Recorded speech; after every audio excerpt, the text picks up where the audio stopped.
Okay, hey YouTube, what's up? Today I'm gonna be showing you how to make a box trap. Okay, so right here, all I got, these two parts, they're meant so the door, when it falls down, it can't slide out like you'll see here, so the animal can't just push it and escape. These just make it rock solid once it slides through them, and right there, like you can see, they can't push it out or move it back.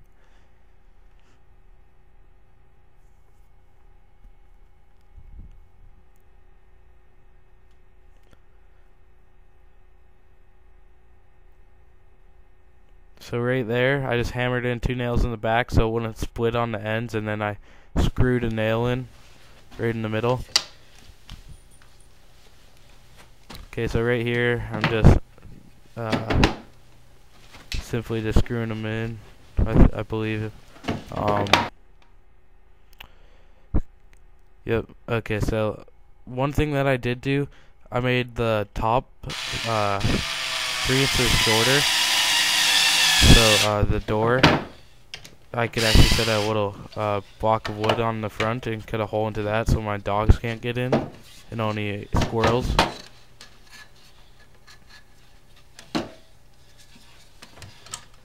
This is the hardest part right here, just to keep it held in place.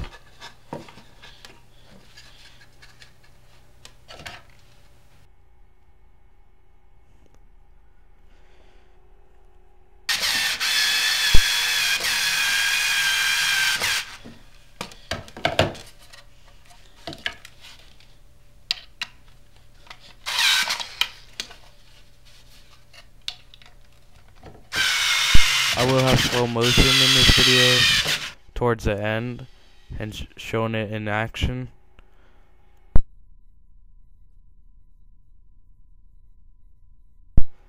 And by the way, all this costed me just around $19, including the nails and everything at Home Depot. I think it's all oak, and I bought 2 4 feet tall by 12 inches and 1 inch thick, and then 1 8 foot tall by 3.5 inches and 1 inch thick.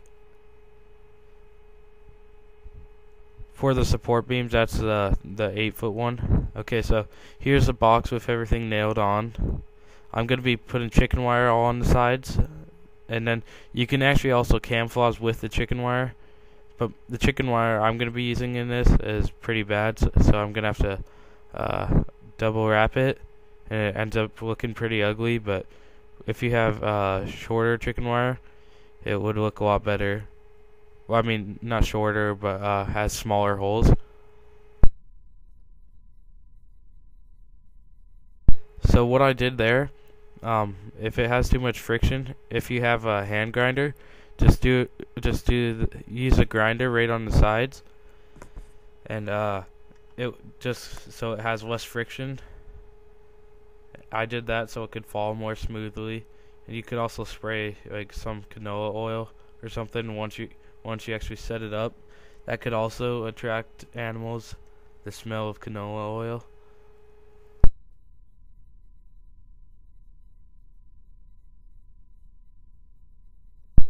Right there, you can see there's a crack because I accidentally put a nail in too far on the right. And with the 2 support beams, you want to have it to where it's just sticking right on the outside, but to where the door can still fall freely.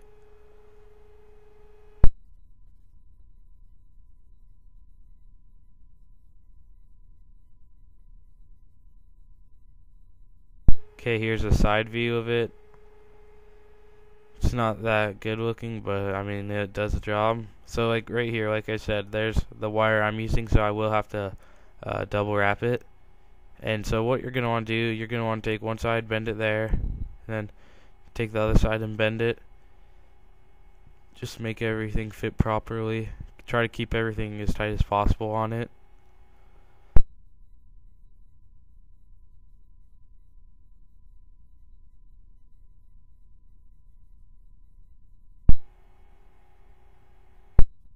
Okay, so I tried to use a stapler gun, but it doesn't work with my wire since it's too thick. But if you have small chicken wire, you could just staple it with a staple gun. So what I actually ended up using is just hammering in nails halfway and then bending it over. I'm kind of just showing my mistake right here. But yeah, once I used the nails, it worked really good. The thing, it didn't move really. It didn't fall out of place. But the only thing I don't like about the wire I'm using is how sharp the edges will get. Okay, so right here I'm just moving because I was having troubles doing it right there.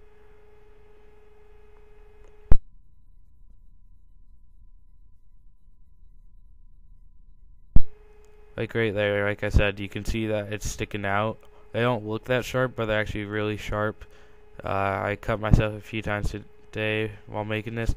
And this process would go a lot faster if you had the small chicken wire.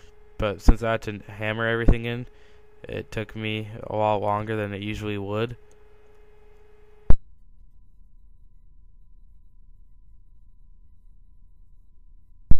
By the way, for the 2 4 pieces of wood, those were 6 each, and then for the 8 foot tall, that was $4.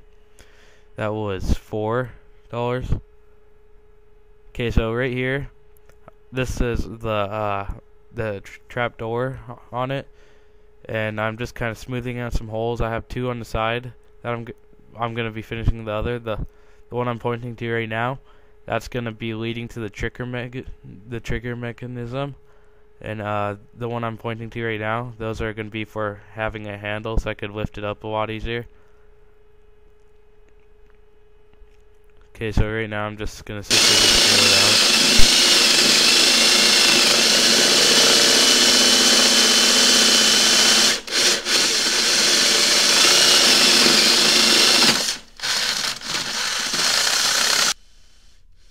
You want to make sure everything's smooth, so once you get it all the way through, just push it through a few more times.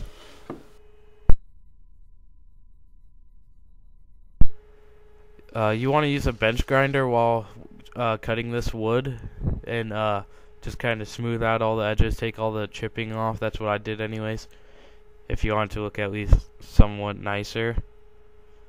This one, like I said, it's not my best that I could do. Just with the wire I have, it just turned out awful looking, but it still actually works really good.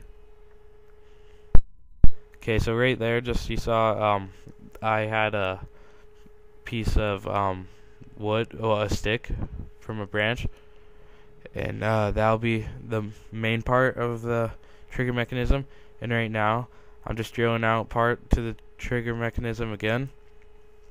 This will be holding the branch, which will be connected to the stick that the animal will nudge, and also the door. Just for later on, to let you guys know, what I used to hold everything up, I used paracord, 550 strand. Okay, so we're almost done here. Right up here, I split the wood again, but that was my fault. I wasn't thinking that much.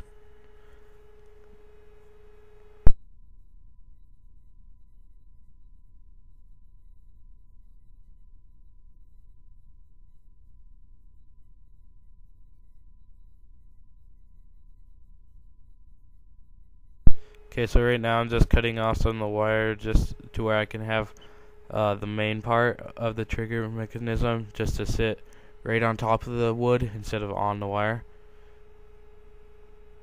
Okay, so here that part is with the wire cut off.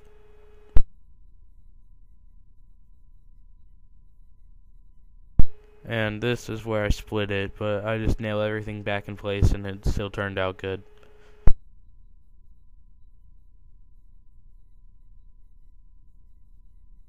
Right there, you can see on the bottom of the screen, I forgot to actually nail that wire to the side.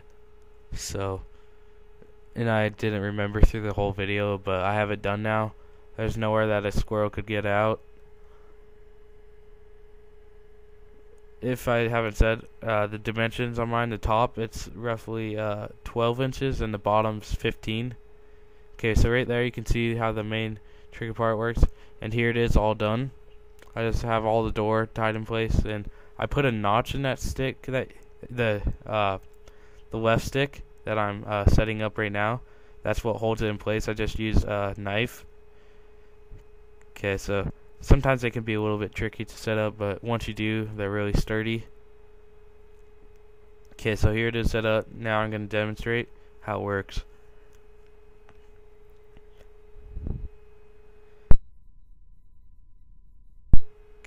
Okay, so say an animal walks in right here, right through the front. Okay, and then he'll simply just, oh, right there, that's what the door slides through, and so it won't knock back and forth. Okay, so right here the animal will walk through, touch the stick, and the door will just fall. The door would have fell all the way, but if it wasn't for my hand right there.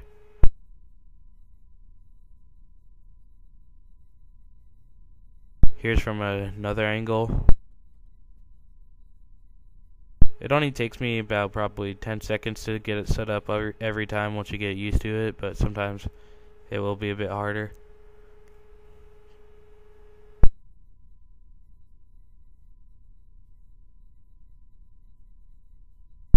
And in this video, I actually didn't add on the front door, but okay, here's slow motion. 120 frames per second.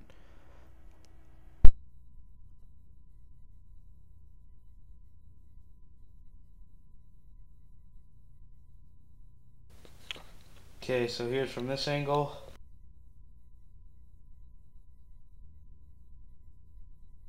Okay, here's from this angle with 120 frames per second again. Right there you can see it just lets go of the notch and it just falls right down. Here's from another angle again in slow motion. Oh, and right there you can actually, like, you can see the paracord that's holding it. I just did a simple like yo-yo knot, and then with a snares knot.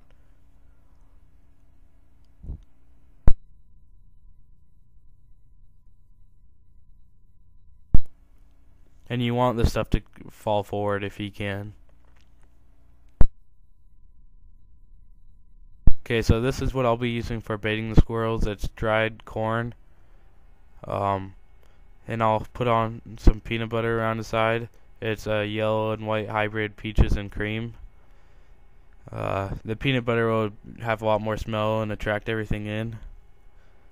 Alright, so that's my video on how to make a box trap. Thanks for watching. Rate, comment, and subscribe.